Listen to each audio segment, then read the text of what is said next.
Pour avoir dépassé le montant des avoirs tolérés au sein des banques extérieures, les résidents de la CEMAC sont invités à accélérer le processus de rapatriement des fonds publics détenus à l'étranger. Un rapport de la Banque des règlements internationaux, BRI, soutenu par le FMI, a estimé que les fonds détenus par les résidents de la CEMAC, dont les banques étrangères, s'élevaient à environ 5 milliards de dollars, soit près de 2 897 milliards de francs CFA à fin 2017. Ces fonds qui sont des fonds en devise, en les rapatriant, les pays vont augmenter leurs recettes d'échange et ces recettes d'échange vont permettre de stabiliser le poids et la pression sur la monnaie locale et à court terme augmenter les réserves de change auprès non seulement de la Banque centrale mais aussi auprès du Trésor français.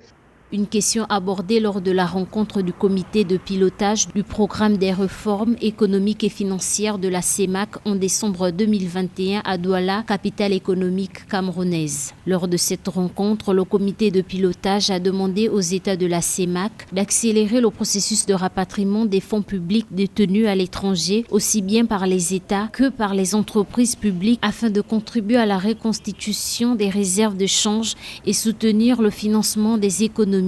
Donc c'est tout ça qu'il faut mettre en ordre, mais il faut déjà mettre en ordre sur deux plans, sur le plan juridique, sur le plan financier et sur le plan des grands équilibres économiques. Donc ça devrait se faire non seulement vite, mais se faire de façon assez procédurale. Notons qu'il y a 2 ans, un rapport du FMI avait déjà interpellé la CEMAC sur le phénomène des fonds planqués illégalement à l'étranger.